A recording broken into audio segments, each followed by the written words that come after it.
Nouakchott abrite le lancement des activités de la première édition du grand meeting de la femme mauritanienne en présence de la première dame. Le ministre de l'Équipement et des Transports inspecte certains axes routiers à Nouakchott.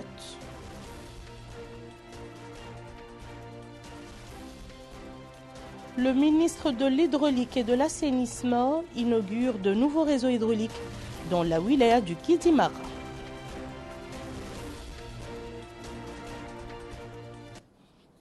Madame, Monsieur, bonsoir et bienvenue dans le journal. Un journal que nous ouvrons par cette cérémonie de lancement du grand meeting de la femme mauritanienne, organisé hier soir au Palais des Congrès en présence de la première dame, Mariam Fadel Dah.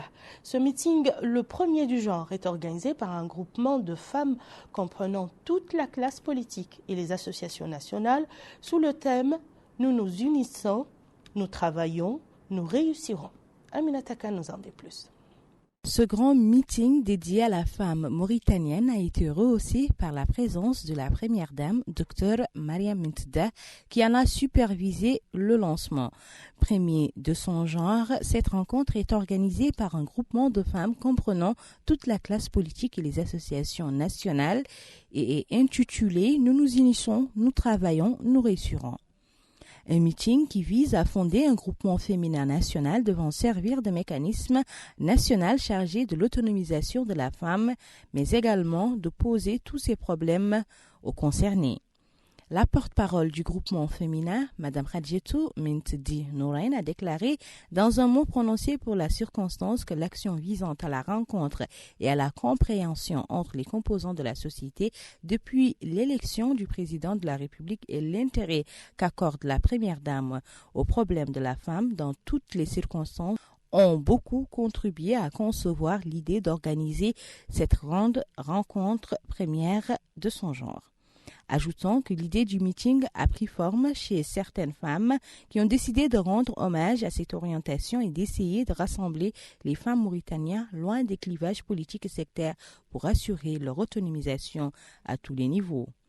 Ajoutons que la conviction des femmes mauritaniennes de l'engagement de la première dame, de sa sage vision quant à l'importance du rôle de la femme dans cette étape de l'histoire du pays en vue de lui permettre d'accéder au cercle de prise de décision et de renforcer sa participation dans la vie publique sont autant de choses qui ont poussé les femmes à fonder de grands espoirs dans leur capacité à surmonter les obstacles qui entravent la marche de la femme mauritanienne en général, quelles que soient ses orientations politiques ou idéologiques.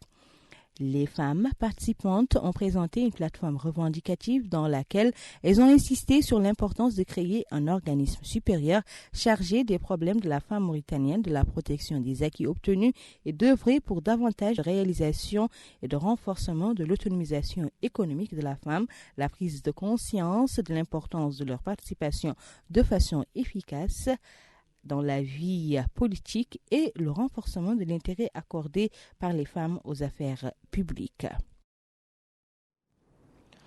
Le ministre de l'Équipement et des Transports a visité aujourd'hui des axes routiers du réseau urbain réalisé récemment à Nouakchott.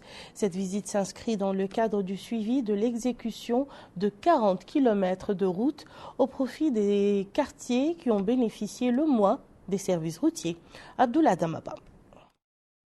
Ce déplacement a débuté par la wilaya Nouakchott Nord sur les lieux. Le ministre de l'Équipement et des Transports, Mohamedou Ahmadou Mohamed, s'est enquis de l'évolution des travaux de voirie urbaine au niveau de cette wilaya. Il s'est informé de l'état d'avancement de la route de la Résistance menant à l'ancien aéroport, dont les principaux bénéficiaires constituent les habitants de la Mokhata de Toujinine. Et permettra aussi de relier Toujinine à Bondi. De l'autre étape de cette visite a constitué l'axe routier reliant la Mokhata de Théaret à la Mokhata de Tavrak-Zena qui passe par le Centre national de cardiologie et l'Université Nouakchott Al-Asriya. Ce qui permettra aussi de relier les Mokhata de la wilaya Nouakchott Nord aux localités de la wilaya Nouakchott Sud qui a constitué l'ultime étape de cette visite du ministre de l'Équipement et des Transports. Il s'est principalement enquis sur les lieux du niveau d'avancement des travaux au sein des Mokhata d'Elmina et d'Arafat. Il s'est aussi assuré de la qualité du travail qui est effectué ainsi que des travaux de pavage, d'élargissement et la signalisation de ces différents chantiers au sein de cette wilaya. Après ce déplacement, Mohamedou Ahmadou Mohamed a précisé que cette visite est en droite ligne des directives du président de la République Mohamed Ould Cheikh Al Ghazouani de l'impérieuse nécessité d'accélérer le rythme d'exécution des projets de développement et aussi à la suite de la visite du Premier ministre Mohamed Ould Bilal qui s'est tenue 2 jours auparavant au niveau de ces départements, appelant à un suivi permanent et à la mise en œuvre de ces directives.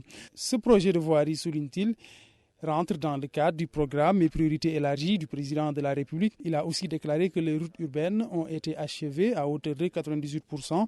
Concernant le pavage, il est achevé à hauteur de 91%. Rappelons que ce projet de voirie urbaine comprend 40 km de routes qui seront réalisés afin de desservir les quartiers de la capitale qui sont les moins lotis en termes d'infrastructures de transport. Direction la wilaya du Guédimaha où le ministre de l'Hydraulique et de l'Assainissement a supervisé hier dans la localité de Ould Rami l'inauguration d'un réseau hydraulique pour faciliter aux populations locales l'accès à l'eau potable. Ce projet est co-exécuté par le ministère de l'Hydraulique et de l'Assainissement et l'UNICEF. Une foule enthousiaste qui a accueilli le ministre de l'Hydraulique et de l'Assainissement, Sid Ahmed Ould Mohamed, venu assister à la cérémonie d'inauguration de l'accès à l'eau potable des populations du village de Ould Rami Peul relevant de la Muqata'a de Wompo. Au cours de son allocution pour la circonstance, le directeur de l'hydraulique et de l'assainissement a indiqué que la disponibilisation et l'accès de toutes les populations à l'eau potable figurent en bonne place dans le programme du président de la République, Mohamed Ould Cheikh Al Ghazouani, que le département de l'hydraulique et de l'assainissement s'attelle à mettre en œuvre, indiquant que tout groupement dépassant 3000 personnes est placé prioritaire pour accéder aux services de base. Lui succédant, le président du conseil régional de Guédimaha, Issa Koulibaly, a indiqué que cette action est venue à point nommé et qu'elle vient renforcer et encourager les populations à rester sur leurs terres. Il a salué la réalisation de cette importante infrastructure. Ensuite, le maire de la commune de Wompo, Samba Sibé, a remercié au nom des populations la réalisation de cette infrastructure qui va mettre fin à la soif, indiquant que cette réalisation est venue à point nommé car l'hivernage est à nos portes. Le représentant de l'UNICEF s'est exprimé et il a déclaré en substance. C'est un grand plaisir pour moi de participer aujourd'hui à cette cérémonie d'inauguration de l'adduction d'eau potable de Ould Rami Peul. Je tiens tout d'abord exprimer mes sincères remerciements au ministre de l'Hydraulique et de l'Assainissement de nous avoir fait l'honneur de sa présence à cette importante cérémonie. Cette adduction d'eau potable de Ould Rami Peul que nous inaugurons aujourd'hui fait partie d'un ensemble de 30 AEP et postes d'eau solaire réalisés par l'UNICEF en 2020 dans le cadre du programme de coopération avec la Mauritanie pour la période 2018-2022. Ces nouveaux points d'eau, tous solaires, ont permis de garantir l'accès à l'eau potable à quelques 16 600 personnes, aussi bien au Guédimaha qu'en Assaba et dans le Rodez Chargui, et participent en cela au renforcement de la résilience des populations en milieu rural. Les populations ont ensuite exprimé leur gratitude à l'endroit des pouvoirs publics pour la réalisation de cet important projet qui va mettre fin à leur soif. À noter que le projet d'alimentation en eau potable concerne 83 localités dont les wilayas du Rodez Chargui, de l'Assaba et du Guédimaha. Dans la wilaya de l'Adrar, une mission de la délégation Ta'azur a supervisé l'inauguration de 2 points de santé et s'est enquise de l'avancement des travaux dans plusieurs sites, notamment les travaux de construction d'une école primaire dans le village de Qsir Tarshan. Le point avec Hourul Mouileh. Pour soulager les souffrances des familles vivant dans certains villages, enclavés isolés de l'Adrar, que la Délégation générale à la solidarité nationale et à la lutte contre l'exclusion a inauguré 2 postes de santé dont les travaux de construction ont été récemment achevés. Chacun de ces centres est doté des moyens nécessaires pour fournir les services de santé de base à la population locale. Le wali de l'Adrar, M. Adadjim Paliatera, a souligné l'importance de cette réalisation qui, selon lui, va inciter les citoyens bénéficiaires à résider dans les zones de production. Dans un mot prononcé à cette occasion, le secrétaire général a souligné que la mise en place de ce point de santé contribuera à améliorer la santé publique des habitants de la commune. Conformément aux instructions du président de la République, M. Mohamed Ould-Cheikh El-Ghazouani, que le gouvernement du Premier ministre veille à concrétiser sur le terrain. Le maire d'El Meddah indique que l'ouverture de ce point de santé contribuera à fournir et à rapprocher les services de santé des citoyens du village. Une réflexion partagée par le maire d'Ain Savra qui a remercié le président de la République et Te'azour pour cette belle réalisation qui réduira la souffrance des habitants du village. Au Trarza, la capitale Rosso a abrité une réunion entre le président de l'Union nationale du patronat mauritanien, des représentants des fédérations et des acteurs du secteur agricole. Au cours de la réunion, les agriculteurs ont soulevé certains problèmes qui entravent leur productivité, appelant à intensifier les efforts pour parvenir à l'autosuffisance alimentaire. Abdoulaye Damaba. Entre le président de l'Union nationale des employeurs de Mauritanie et les agriculteurs de la wilaya du Trarza, les problèmes auxquels font face ces derniers, dans le cadre de leur activité, les coopératives agricoles et le président de la Fédération nationale des agriculteurs ont pris part à ces réunions. Il a aussi été question des voies et moyens pour le secteur privé national d'appuyer les agriculteurs dans le cadre de la culture des légumes et du riz. Le président de l'Union nationale des employeurs de Mauritanie, Zainabdine Ould-Cheikh Ahmed, a précisé que l'objectif de ces rencontres est de permettre au patronat de s'informer des problèmes auxquels sont confrontés les agriculteurs, particulièrement dans le cadre de la campagne qui est encore en cours pour 1 voire 2 mois. Se dit-il, afin que ces problèmes puissent parvenir aux autorités compétentes. Il a aussi mis en avant l'important rôle joué par l'agriculture qu'il considère comme un levier incontournable pour le développement d'un pays. Le président de la Fédération nationale des agriculteurs, Adama Oumardia, a exprimé sa satisfaction pour l'appui du patronat au secteur agricole. Les différents intervenants qui ont pris la parole ont demandé la fourniture de matériel agricole et le financement de ce secteur. En outre, Zainabdine Ould-Cheikh Ahmed s'est rendu au kilomètre 28 sur l'axe Rosso-Nouakchott. Il a échangé avec les agriculteurs de Kermassen et recueilli leurs doléances. Il s'est à la fin rendu au quartier de la Société mauritanienne de culture de fruits où il a pu s'informer de visu des résultats qui ont été enregistrés par cette entité. À présent, la situation épidémiologique dans notre pays au cours des dernières 24 heures. Dans son point de presse quotidien, le ministère de la Santé a déclaré 10 nouveaux cas positifs à la Covid-19, 25 guérisons et 0 décès.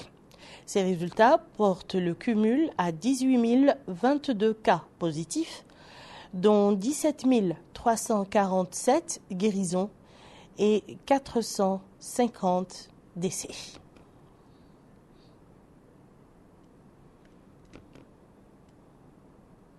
Ici à Nouakchott, le 2e forum étudiant pour promouvoir une culture du dialogue et de la paix organisé par l'Université internationale libanaise en collaboration avec l'Université de Nouakchott Al-Asriya et le Centre national des services universitaires avec le soutien de l'ambassade des États-Unis s'est achevé. Les travaux s'est achevé donc hier à Nouakchott. Pendant 6 jours, le forum a contribué à créer un espace d'échange intellectuel et à inculquer les valeurs de respect, d'harmonie et de solidarité entre les étudiants participants. Le point avec Hourou Lemouaïliha. On tombait sur cette 2e édition du Forum des étudiants pour la promotion de la culture, du dialogue et de la paix.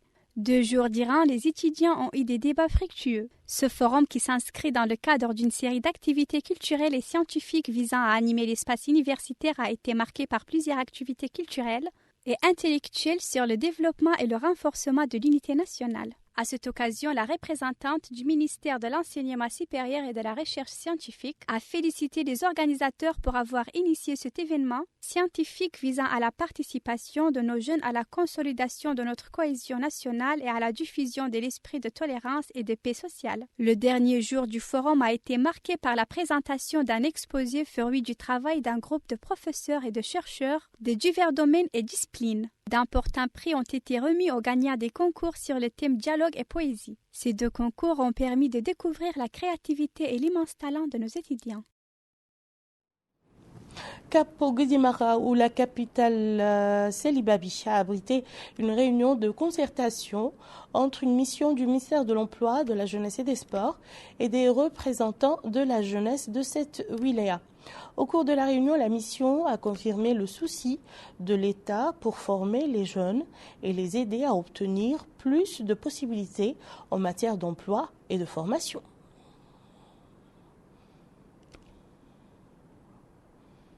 La finale du championnat national de rugby s'est déroulée au niveau du stade olympique de Nouakchott. Cette finale a été remportée par l'équipe des requins d'Elmina. Abdullah Damaba. 30 équipes ont compéti durant 2 mois dans le cadre de ce championnat national de rugby. La finale de ce championnat s'est déroulée au complexe olympique de Nouakchott. Il est organisé par la Fédération mauritanienne de rugby en collaboration avec le Comité national olympique et sportif mauritanien. Issa Oulagdaf, directeur des sports de masse au ministère de l'Emploi, de la Jeunesse et des Sports, a remercié la Fédération mauritanienne de rugby pour cet événement et les différentes activités pour le développement de ce sport. Il a en outre loué les vertus de la pratique de ce sport. En levée de rideau de cette finale, 4 établissements scolaires ont pris part au festival scolaire. On était aujourd'hui pour la finale des championnats nationaux de rugby à 7. Donc il y avait des équipes scolaires, des équipes des amateurs et des professionnels. On remercie la Fédération pour le travail remarquable qu'ils ont fait. Et nous confirmons notre soutien en tant que Comité national olympique à cette fédération, à toutes les fédérations aussi. On remercie aussi le ministère de la Jeunesse et de l'Emploi et du Sport pour son soutien au sport et son engagement. Donc ce qui nous a marqué aujourd'hui, c'est la présence des femmes qui est très important pour nous. Il y avait 3 arbitres femmes pour les finales et il y a beaucoup de staff aussi féminins. Donc nous encourageons et nous appelons les autres fédérations aussi de faire appel aux femmes pour que les femmes trouvent leur place dans les sports. Au finish de ce championnat de rugby à 7, le club des requins d'Elmina est sorti victorieux. Aujourd'hui, c'est un événement spécial. Tous les ans, on célèbre un festival scolaire avec les établissements scolaires qui sont un peu dans toutes les communes. Et aujourd'hui, c'était une fête pour rassembler le maximum d'écoles ici. Et vous avez pu voir tout à l'heure sur le terrain, il y avait à peu près 250 enfants, filles et garçons, d'accord, de 5 ans jusqu'à 15 ans qui jouaient au rugby. Mais ce n'est pas le rugby des adultes. Eux, ils jouent au rugby découverte, avec ceinture, avec toucher, etc. Et ça, c'était en levée de rideau. Et l'autre prétexte, c'était la finale du championnat national de rugby à 7 qui est parrainée par le président du comité olympique national. À la fin, le trophée de champion a été décerné à l'équipe victorieuse en plus des médailles d'or. Aux membres de cette équipe, d'autres récompenses ont aussi été distribuées aux équipes ayant pris part à cet événement. Le rugby met fin à ce journal. Je vous en rappelle les principales informations. Nouakchott abrite le lancement des activités de la première édition du grand meeting de la femme mauritanienne en présence de la première dame. Le ministre de l'Emploi et des Transports inspecte certains axes routiers à Nouakchott.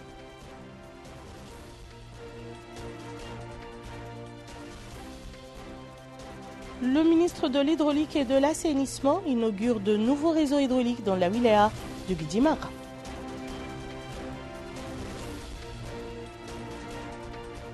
Merci, madame, monsieur, de nous avoir suivis. À très bientôt, Inch'Allah.